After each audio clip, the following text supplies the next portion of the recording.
La revue de presse de Natacha Polony. Bonjour Natacha. Bonjour Thomas, bonjour Julie et bonjour à tous. Ce matin, une de vos journaux, de la France à la Grèce, il y a de l'eau dans le gaz. D'ailleurs, le Parisien proteste, gaz et électricité toujours plus chers.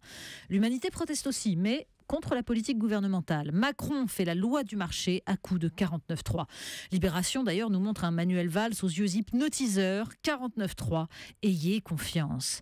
Et pendant ce temps, l'opinion ne désarme pas contre les méchants Grecs irresponsables. La Grèce, danger dedans, danger dehors. Et la croix. Et si la Grèce sortait de l'euro ? On commence par la mort d'un homme, Natacha. Oui, c'est un texte publié dans Libération. Il est traduit de l'américain, signé d'un écrivain, Robert McLean Wilson. Il évoque ces images qui l'ont traumatisé quand il les a vues sur Internet. Même pas la vidéo en entier d'ailleurs. Il a juste eu le temps de l'arrêter avant les coups de feu. Mais il a vu cet homme lever le bras, il a vu cet inconnu, Ahmed Merabet, couché à terre, blessé, levant le bras comme pour se protéger des tirs des frères Kouachi. Le plus frappant, écrit-il, c'était la beauté de ce bras, sa grâce, son humanité. Il se demande pourquoi ces images étaient irregardables, pourquoi elles réveillent en nous ces réserves d'empathie et d'angoisse. Il ressent la même chose, dit-il, devant chaque information, par exemple sur un enfant martyrisé, un enfant inconnu et qui tout à coup devient le sien. La mort est partout, écrit-il. On en entend parler sans cesse et les commentateurs platitudinisent à tour de bras. Ne laissez jamais personne vous dire qu'il y a une limite à votre aptitude à ressentir le poids de la perte d'une vie, qu'il y a un filtre entre vous et les morts lointaines dissemblables. Face à l'homme assassiné, face à l'enfant assassiné, poursuit-il, je suis pareillement démuni, je les vois piégés dans le temps, au fond de leur incomparable, incontestable, insupportable beauté. Combien de jeunes, pourtant, ont pu regarder ces images sans partager ce sentiment d'horreur et de culpabilité ? Qu'est-ce que ça nous raconte sur la jeunesse ? Un texte à lire dans Libération ce matin. Le droit du sol, débat très vif, on en parlait encore avec Christian Jacob et Jean-Pierre Elkabbach à l'instant. Oui, les journaux reviennent sur les déclarations de Nicolas Sarkozy à propos de ce droit du sol, sur lequel, estime Laurent Geoffrin dans Libération, le président de l'ex-UMP se renie. On trouve bien sûr les mots habituels, franchissement de ligne rouge, évocation de Vichy. Le Monde rappelle de son côté qu'en 1991, Valéry Giscard d'Estaing proposait déjà d'instaurer le droit du sang en dénonçant, je cite, l'immigration-invasion. Comme quoi la fameuse ligne rouge se déplace assez vite, au point que Libération nous raconte une anecdote amusante. Des chercheurs de l'université de Leicester au Royaume-Uni ont décidé de collecter l'ADN d'une centaine d'habitants du Cotentin pour en savoir davantage sur la colonisation de la Normandie par les Vikings.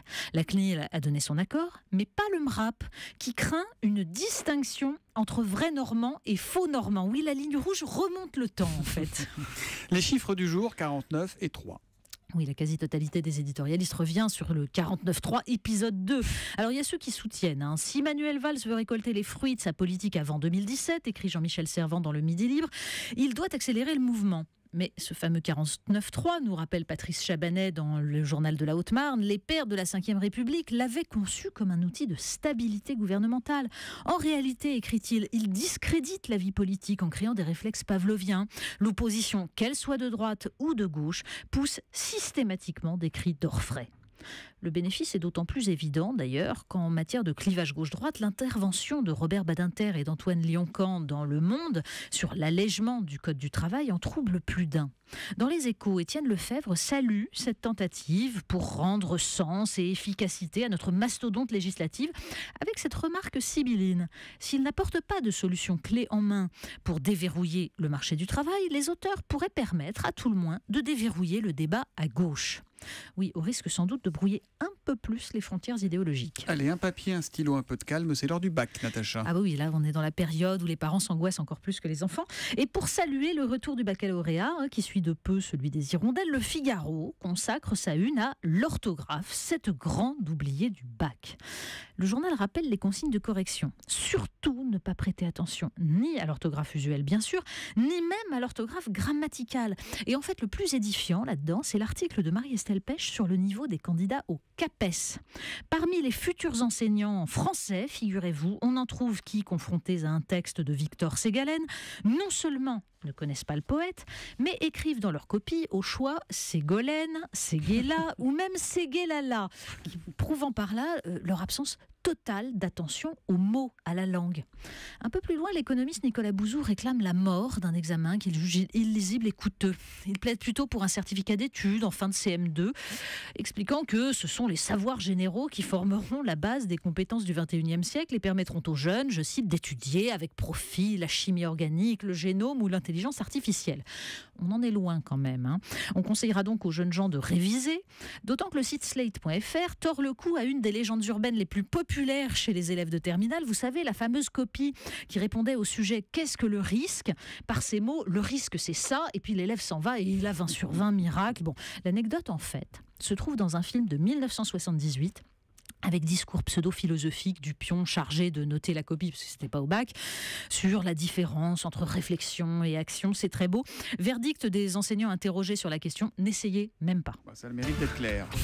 On termine avec donc une drôle d'histoire de chaussures. Mais oui, ça dans la série des fantasmes, le site Causeur nous en apprend un sur le Mossad.